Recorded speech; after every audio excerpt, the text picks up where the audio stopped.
માં પૂછે છે, હિન્દુસ્તાનની હદ આવી, હિન્દુસ્તાનની સરહદ આવી? આમ તો આપણે સાગરોને પણ વહેંચી લીધા છે, મંદિરોની પણ વહેંચણી કરી, પૃથ્વીની પણ વહેંચણી કરી, એટલું જ નહીં આપણે આકાશની પણ વહેંચણી કરી છે. આકાશની સીમાઓને પણ આપણે બંદર બનાવી, આટલી સીમા આ દેશની, આટલી સીમા આ દેશની. સમુદ્રની પણ સીમા બનાવી કે આટલી સીમા ભારતની, આટલી સીમા પાકિસ્તાનની, આટલી સીમા અન્ય દેશોની. मंदिर मस्जिद गिरजा घर को बांट दिया भगवान को, धरती बांटी सागर बांटा, मत बांटो इंसान को.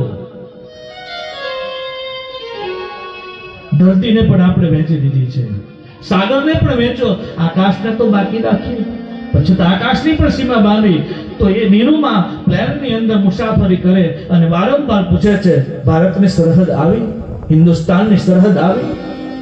અને જ્યાં પ્લેન ઉડતું ઉડતું આપણા હિન્દુસ્તાનમાં, જ્યાં હિન્દુસ્તાનની સીમામાં જ્યાં પ્રવેશ કર્યો, ત્યાં જ નીરુમાએ પોતાના પ્રાણને છોડી દીધો છે.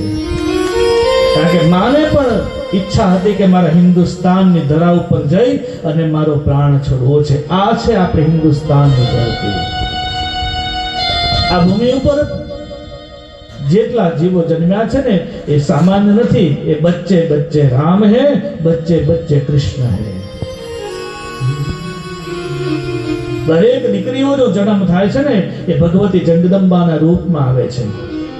પ્રત્યેક દીકરી સીતાજી છે, પ્રત્યેક દીકરી એ રાધા છે. આ સામાન્ય ધરા નથી, સામાન્ય ભૂમિ નથી. ગઈકાલે પણ કહેવાયું કે હિન્દુસ્તાન એ માત્ર ભૂમિનો ટુકડો નથી, અધ્યાત્મની ભૂમિકા છે. આ રાષ્ટ્રધ્વજ એ માત્ર ખાદીનો ટુકડો નથી, પ્રત્યેક ભારતીયનો હૃદયનો ટુકડો છે, આ દિલનો ટુકડો છે.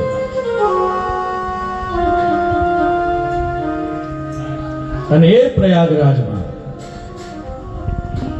સત્રનું આયોજન થયું. મૂળ વાત ચાલે છે કાશીમાં મુક્તિ મળે.